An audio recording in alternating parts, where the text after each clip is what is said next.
Good morning! This video is brought to you by Trapline Transport, serving BC to Quebec, Canada with regional and long-haul freight. With Trapline's experienced team, you can expect fast, efficient, and honest service. Our team will transport your valuable products across Western Canada with a skill and experience you can expect and count on. At Trapline, we are committed to you, our customer, building loyalty and long-term partnerships. We want you to be satisfied with our work, which is why we provide open communication channels where we will update you through each process from arranging a shipment to delivery at your door. Trapline understands that providing exceptional customer service is critical to building strong, long-lasting relationships with our customers. Just head over to traplinetransport.ca and get a free quote right now. Well, this is not how you want to start a Monday morning. It's snowing, and we're at the shop. So like again, same tire that I repaired a week ago. Yeah, about a week ago. Maybe it was a week and a half ago. Same tire.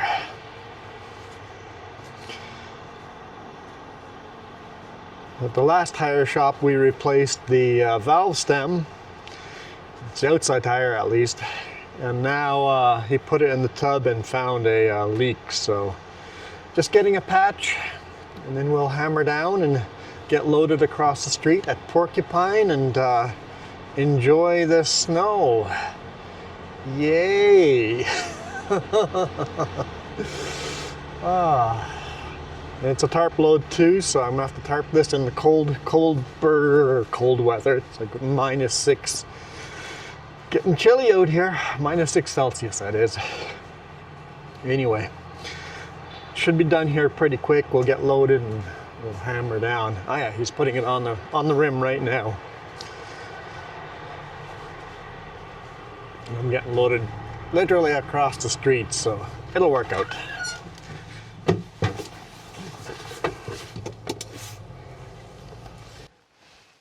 Hey, come join us for a picnic. We are here at the Nancy Green chain-up area, climbing up and over the Paulson, and it stopped snowing, but there's a lot of snow. It's a lot of snow. Let's see. I'd say that's 1, 2, 3, 3.5, 4 inches of snow on top of the picnic table. You know, that picnic table back there definitely looks like it has more than this one over here. That one looks more like it's got 6 inches of snow.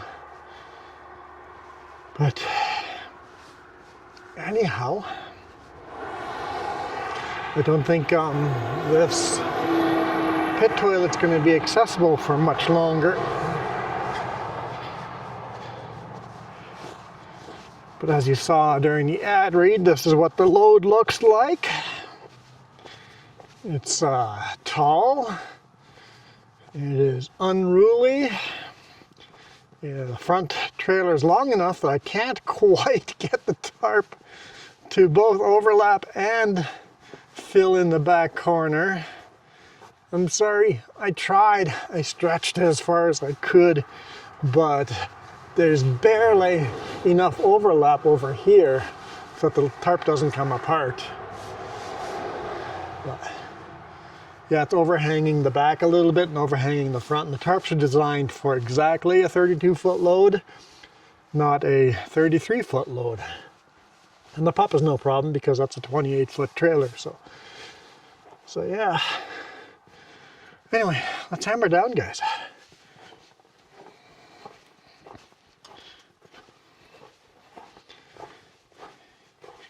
How slippery is the road itself? Yeah, that is a little bit on the slippery side. A little bit. I think we'll be fine, but it's slippery. No chain-up lights are on, so just turn all the lockers on and we're hammering out. Okay.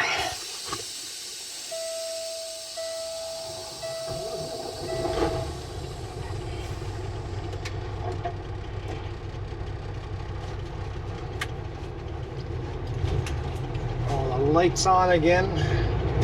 Have the diff lock and power divider. The power divider and the diffs all locked up.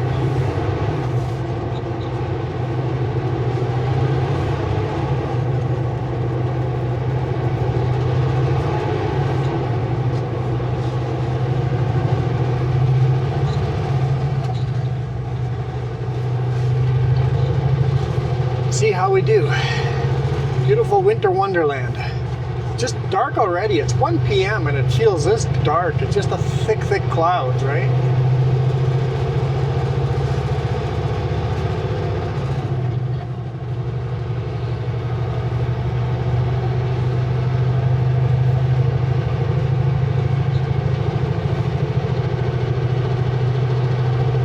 And with the overlap between the two trailers, I've got a problem where the front trailer is the load on the front trailer is hitting the load on the back trailer. That's a little problematic.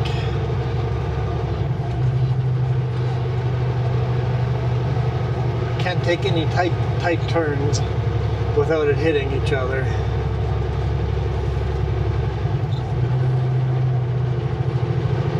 So I got questions.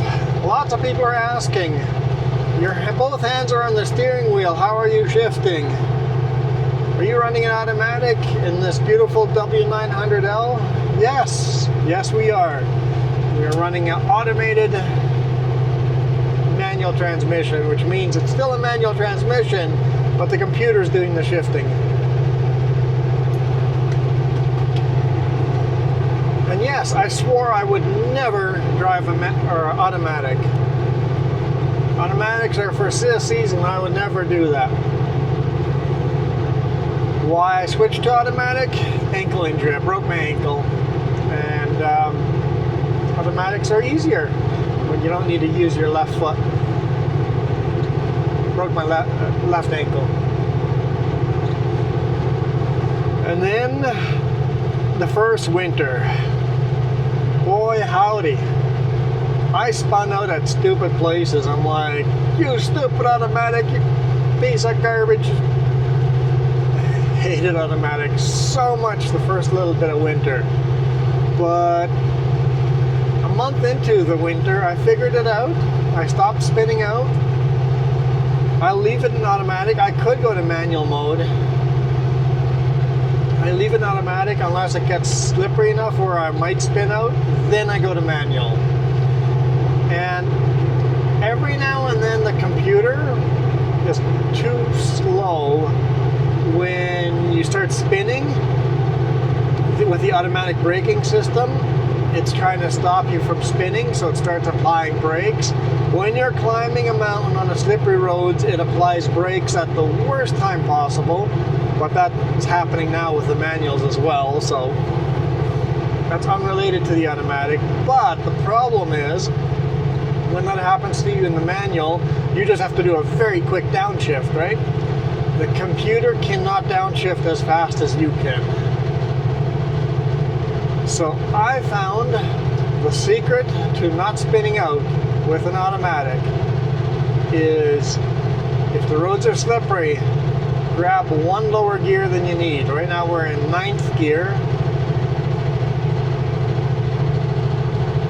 If it was super slippery here and I was worried about spinning out, I would go to 8th gear. Basically, I want my RPMs to be at 1,800, 1,800.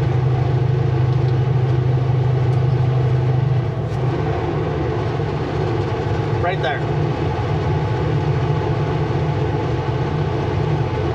Losing power, so I downshifted. And if we keep your RPMs at 1800, when the computer applies the brakes, you can lose enough RPM without having to downshift. Keep it in manual mode. Don't downshift. Just keep it in that gear with a high RPM. The computer has enough time to recover applying the automatic brakes that you don't have to make any shifts, and you slowly gain your speed back, and no spin out. And that's the hack I figured out. Do I recommend automatic? Not really, but also yes.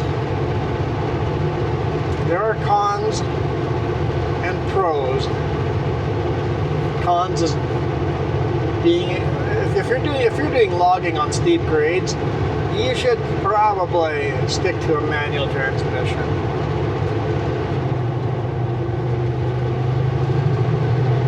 But if you're doing highway driving,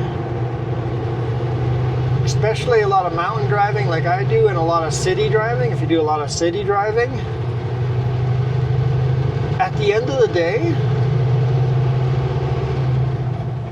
like here in Canada, we can do a 13 hours of drive time. At the end of our 13 hours of driving, you feel like you could do another 2 or 3 hours and feel just fine.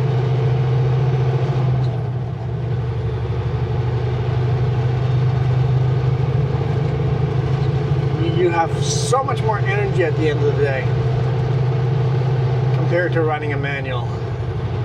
If you're running in the prairies, not much of a difference. Just stick to your manual. But if you're doing lots of city driving and mountain driving, all that shifting is just done by the computer. You just put your foot down and keep it down and point the truck where it's going. It makes life a lot easier. And yeah, you become more of a steering wheel holder. So it's kind of your personal choice. Are you willing to become a steering wheel holder and your body not being in so much pain at the end of the day as we get older? Worn out and tired. If you're not worn out and tired at the end of the day, stick around with your manual transmission. In an automatic, when you come to the end of your shift, you're like, hey, I got 2 hours of downtime before I need to sleep to get my 10 hours in. Let's go for a walk. You have the energy to go out and want to do something. You just don't want to just lay down and zonk out. You have energy. So I personally would never go back to a manual transmission. My ankle might be able to handle a manual again, maybe. I've driven a manual here and there and my ankle does bother me, so I don't know if I'd want to do a full-time manual, but if it was a backup truck for a week or two, I'd be okay going back to manual, but I'd be so rusty. We would get some interesting videos of me missing shifts, that's for sure.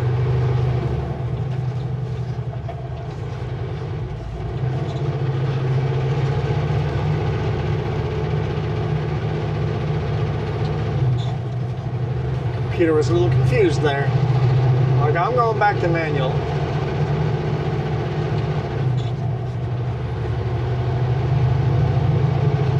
Now we are super, we're like max weight. I mean max weight. We are at 5,500 kilograms on my steers. We're at 16,750 on my drives, 23,900 on the bridge, 16,660 on the pup. So we are heavy.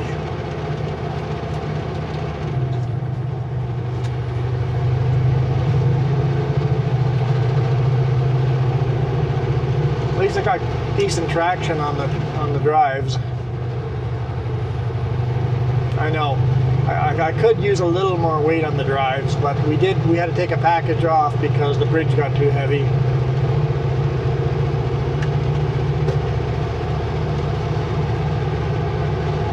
With the package, I was max weight on the steers and on the drives, but had to take the package off,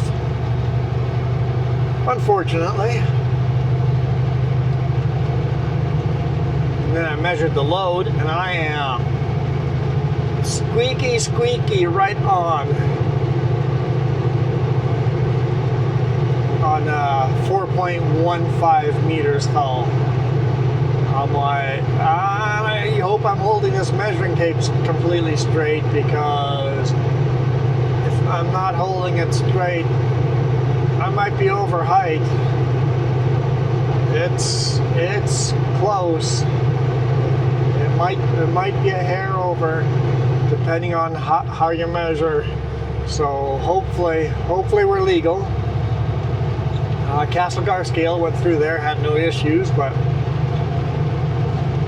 you never know. One scale sometimes has no issues, but another one does. And I'm measuring with a measuring tape, and they're using laser sensors at the scale, so hopefully we're okay. I know my measurement, I feel like we're just slightly over, but once again, maybe my measuring tape is at an angle, and if we actually measure it straight, we are legal, right? But it's right on the line. I'm just like, ooh. I'm like, I'm gonna take it, but it's close. It is close.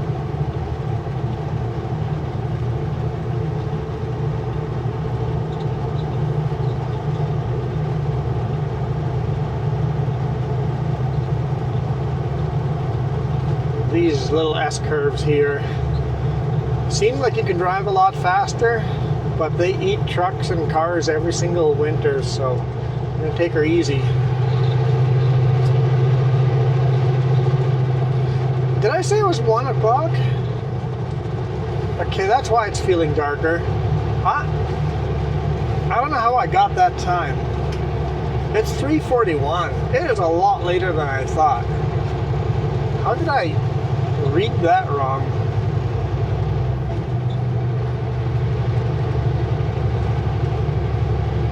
Okay, that makes sense why it's getting dark.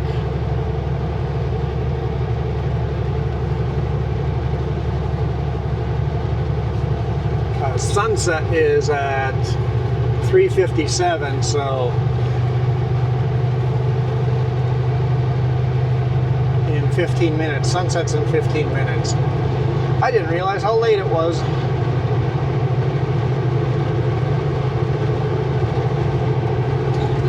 It's foggy up here.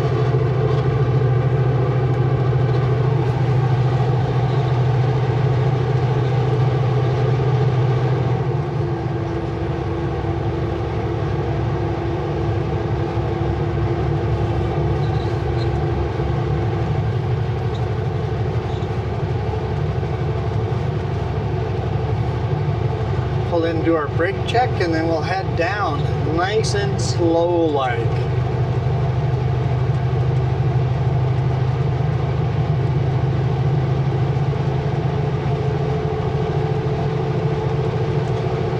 As far as the tire repair, it took an hour and a half. We really struggled with it. I thought it was a bead leaking because I couldn't see bubbles. I could hear bubbles popping when I was on wet road. I could hear where it was leaking, or kind of had an idea where. I marked it on the tire. I was like half a foot out. I'm like, I don't see the tread leaking anywhere. I'm like, it's gotta be the bead. So I told him, I think it's a bead leak.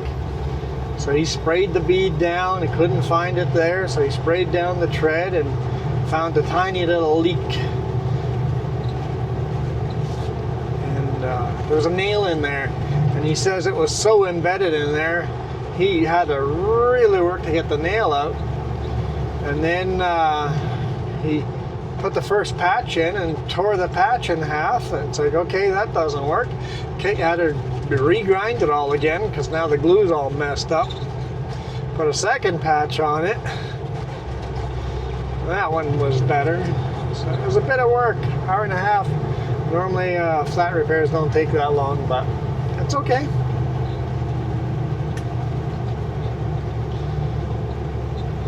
Sometimes one tire takes half an hour, and then the exact same tire takes an hour and a half for exactly the same reason, but the one just wants to fight you, right?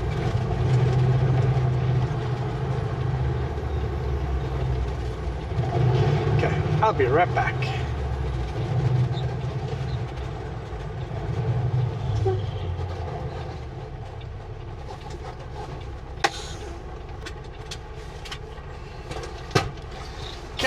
go.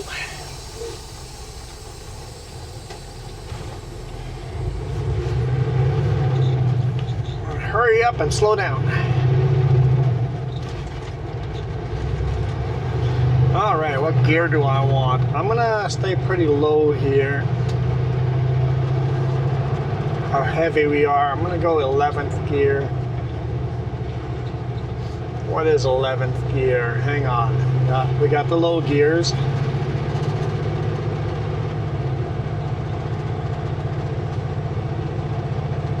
And then we got first gear,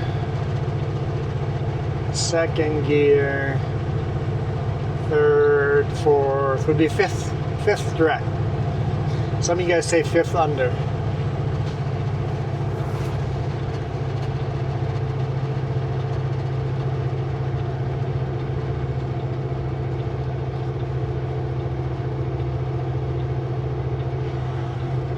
I could have gone faster to here and then downshift, but what's the point of burning fuel to get to just to slow down? Fuel and brakes. I am running with full engine brakes, so I have to keep that in mind on this slippery slope down. People always get told during orientation, don't go down a mountain with engine brakes ever. Well, if we did that, you would be very, very angry at us with how much brakes we wear down. So I'm full engine brakes. You just have to be very conscious of the fact that you're running engine brakes.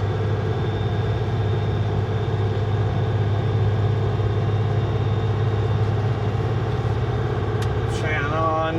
Need a little extra. 11th gear wasn't quite low enough.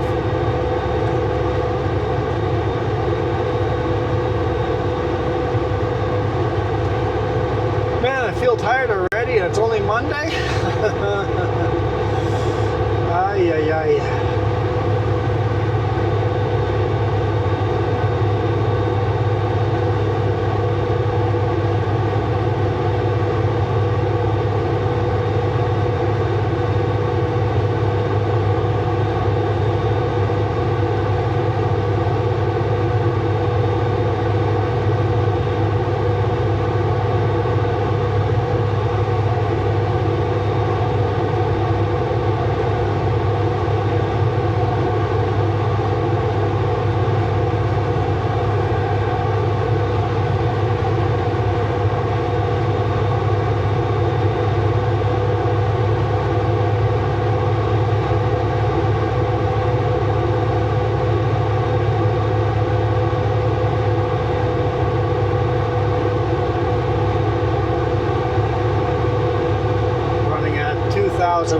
RPM.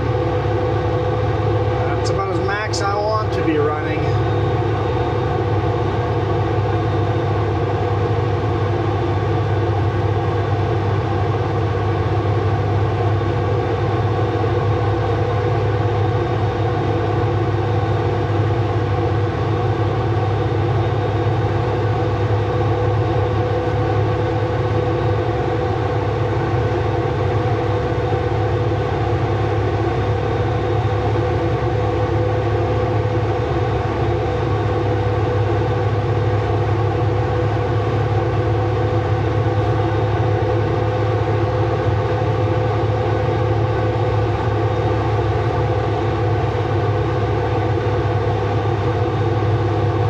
That time of day where it's getting dark and you need your headlights on, but your headlights don't do anything yet.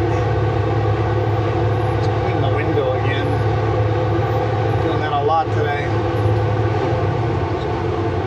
Upshift the gear here, it's getting less steep and running a little lower RPM.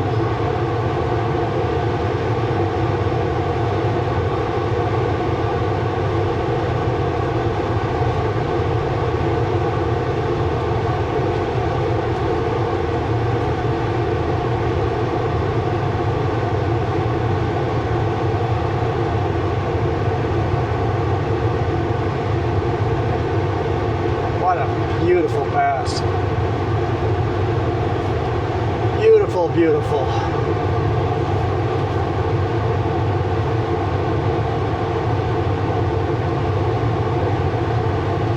I didn't realize how dark it was going to get on us. We would have recorded a little earlier. Time kind of got away from me.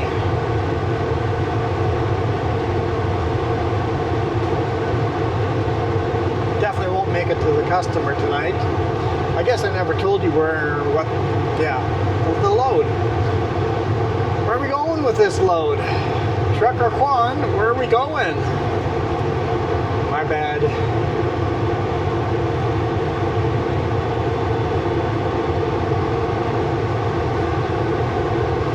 Loaded at Porcupine. Salmo. Don't want to get the wrong name there. Salmo all the way to Surrey. This is going to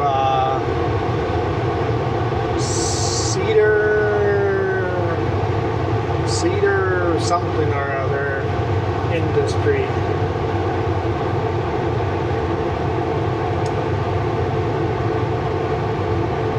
It's on 144th Street, Surrey. Cedar. Can't remember the term. Come to me. It'll come to me.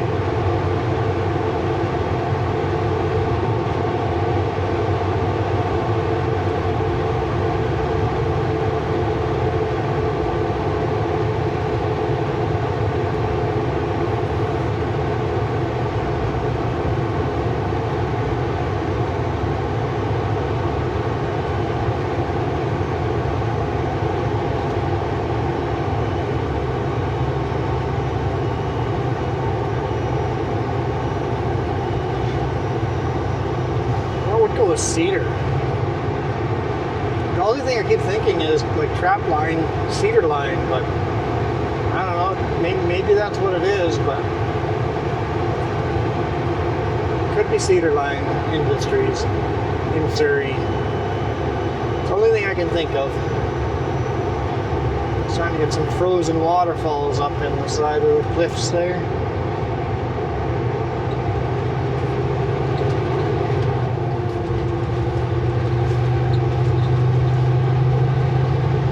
One car behind us.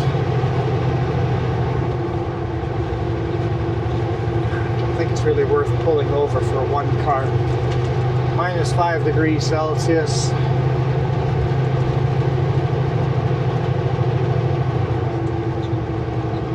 I could have pulled in there to let that one car by. There's a passing zone coming up after these corners, and that car can pass us there. If it's just one car, they can figure it out.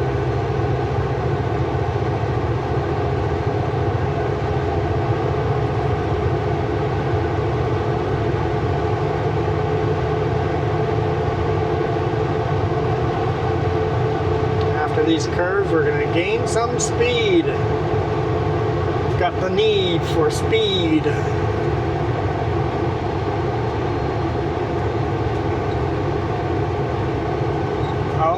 There's another truck in front of us that we're catching up with. We'll actually not gain the speed then. Just in case he doesn't gain the speed, I don't want to be gaining speed.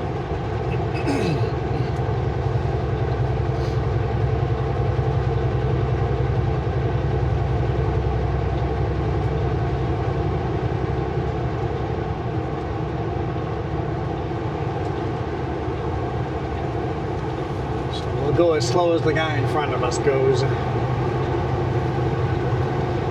thought I was going to be the slowest dude on the highway. And I think I'm too heavy to even think of passing.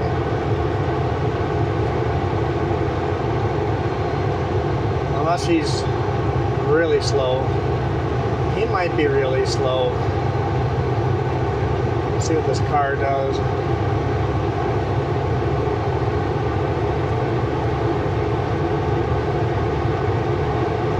Car's not going for it. He's in his brakes where I'm speeding up.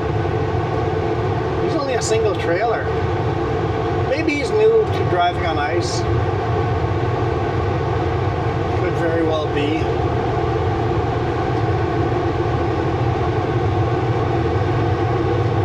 Because as heavy as I am, I should definitely be slower than him.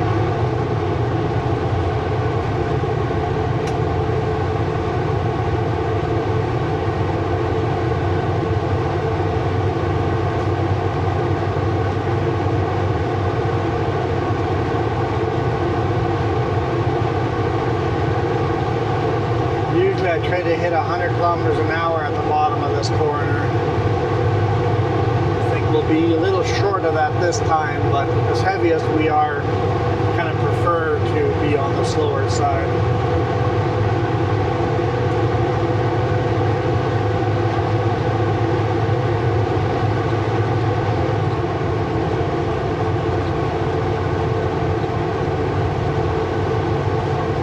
We're almost 100.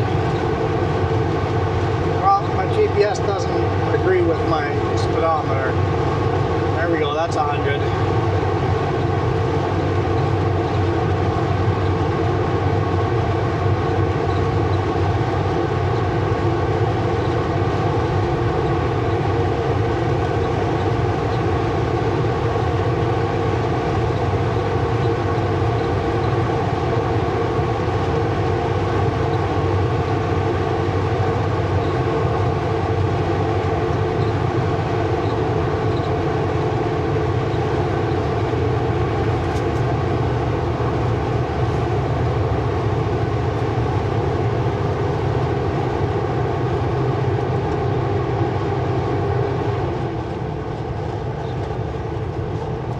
Keep thinking there's a vehicle in front of us with no lights, but it's just the cliff face.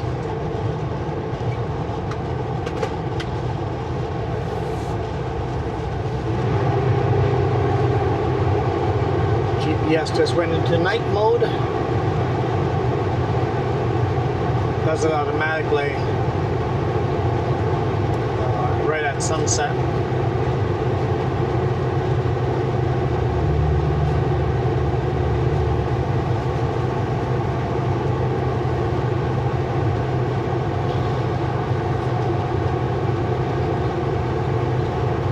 Still got questions about the GPS, why I use the Garmin. The Garmin is actually a pain in the butt. The old Garmins were just fabulous, but these new Garmins are just... the hardware is just not good.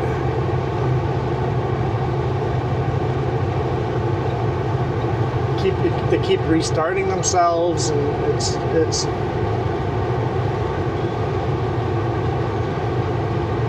not what it used to be.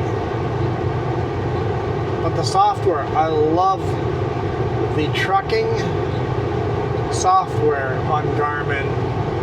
I've programmed myself 3 different trucks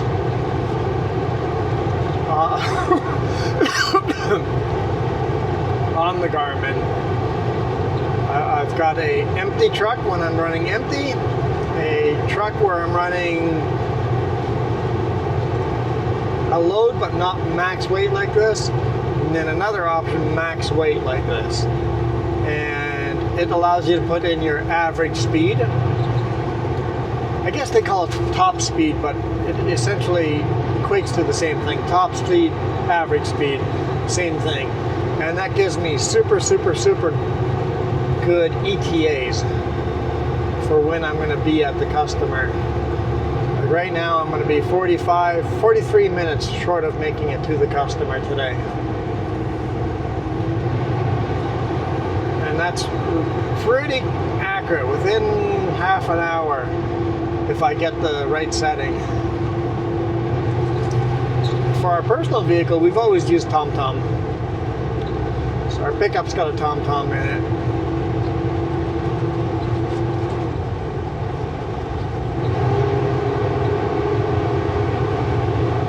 Last time Jess ran to the US, she actually just used her cell phone as the GPS.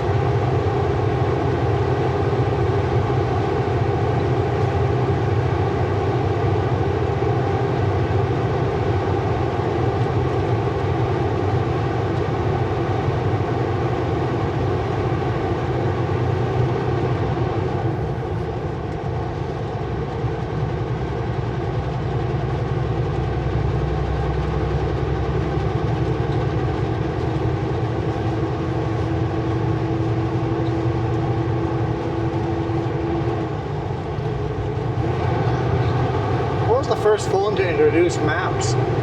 Probably an iPhone, right? I don't know, it might have been Android. What was the first phone that put a GPS receiver in the phone? Oh boy, we're gonna get back into that argument.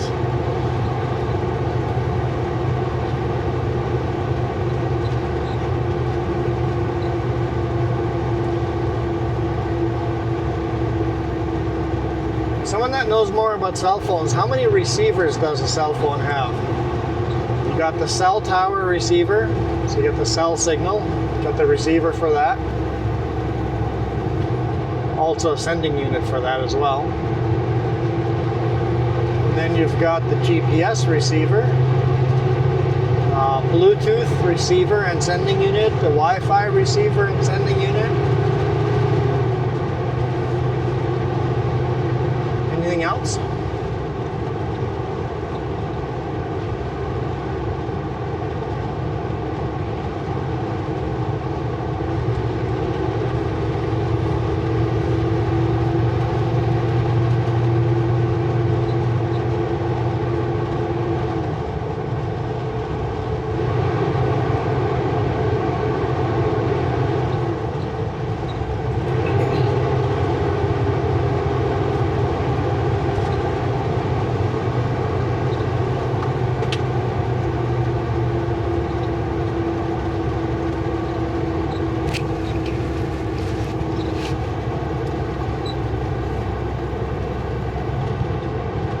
I know there are satellite phones that literally have a satellite connection to make phone calls.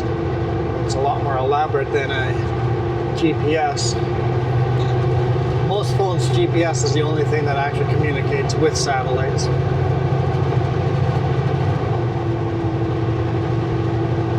I think.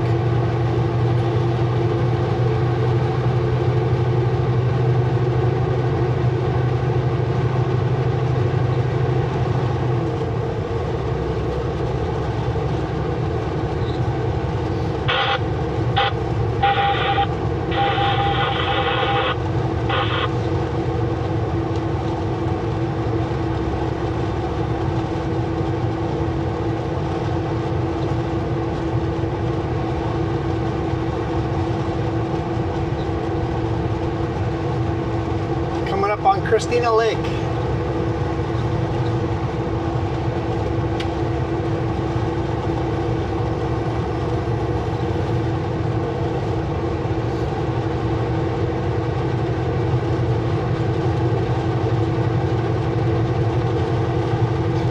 Quite a beautiful winter wonderland up here for sure. Got a feeling we're gonna have more snow videos coming. I feel like winter was like a whole month late. Normally we'd be driving in this right after Halloween. Maybe a week or two after Halloween. And we did have a little bit of snow back there, but I think we're gonna get snow on a regular basis now. Although I'm going to Surrey, so there's gonna be no snow there yet. I don't think anyway. Could be surprised. I haven't been to the lower mainland. Man, for weeks. Might be over a month. Might be well over a month. I don't miss it at all.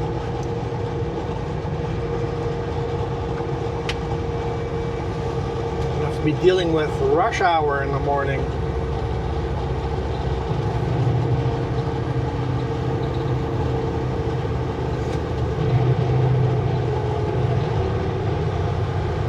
Downshifted a little earlier because we're so stinking heavy. We're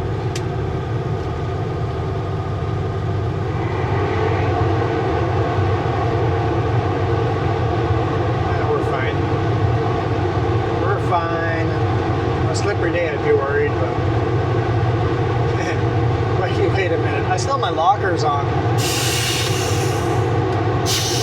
To get into that habit again.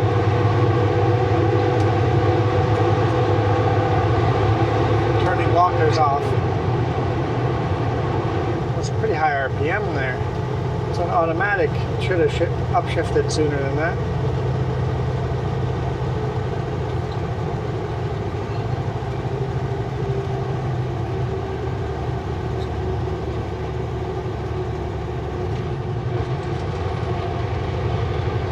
Hey, it's 0 degrees Celsius down here.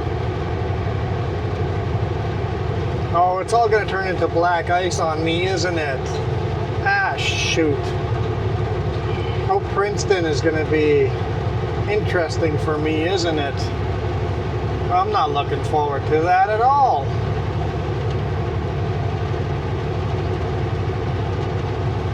Once again, I haven't been that way in well over a month.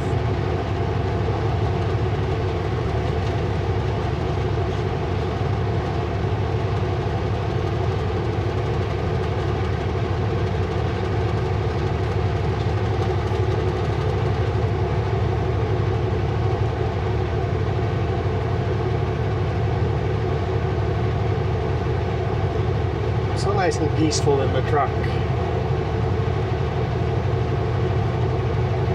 It's one thing that's awesome about this job is, excuse me, how peaceful it is. A friend of mine says there's pros and cons to being a truck driver versus working in the office. Because when you're working in the office, you can go poop anytime you want, but you can't fart anytime you want. When you're working in the truck, you can fart anytime you want, but can't poop anytime you want. That's the difference between an office job and a trucking job.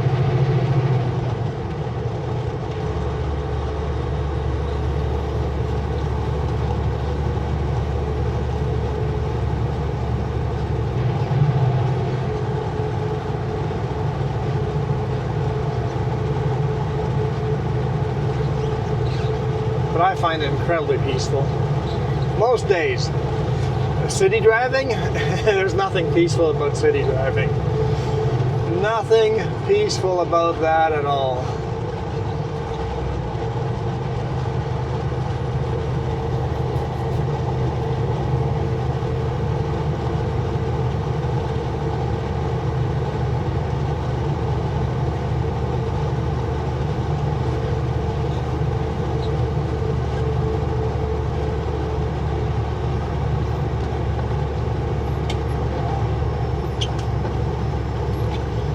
I hope you guys enjoyed that. Halton Summit to Christina Lake.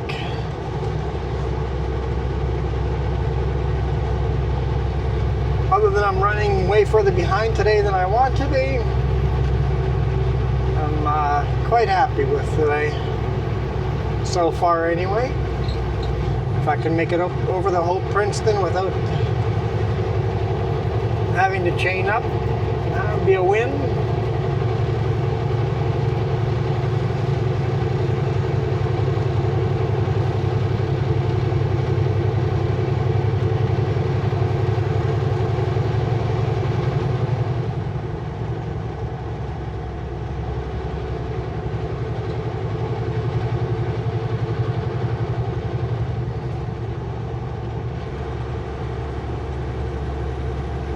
Yeah, if I hadn't been for the tire, I would have had no problem making it to the customer, or at least very close to the customer. Now I'm going to probably get Chilliwack, Abbotsford area somewhere, and there's nowhere to pull over and sleep there. Anyone know secret spots to park in the lower mainland?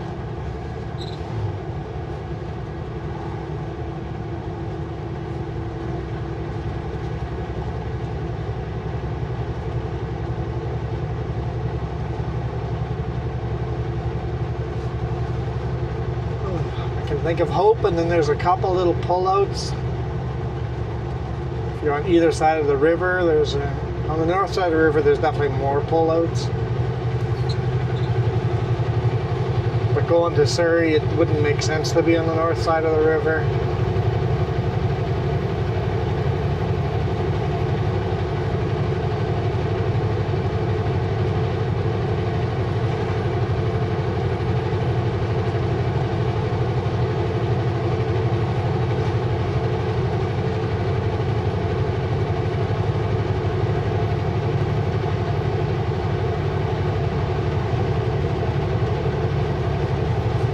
see if I can figure it out. Well, once I get there. It'll be a problem for once I get there.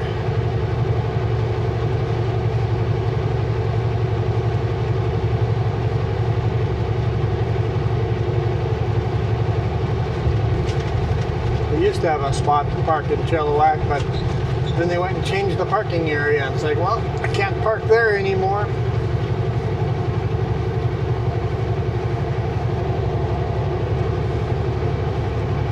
Truck stops fill up way too early. There'll never be a space for me at a truck stop.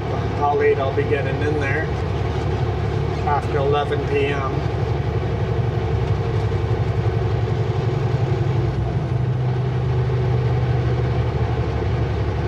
Maybe I'll just stop and hope. Of course, those truck stops will be completely full too. But you can still park along the side of the road on that Flood Hope Road.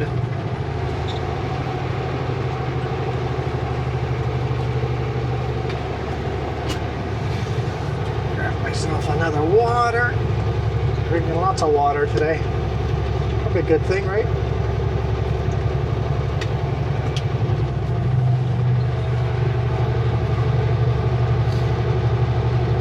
All right. Call it a day there. Catch you guys on the next one. I'm out of here. You guys absolutely rock.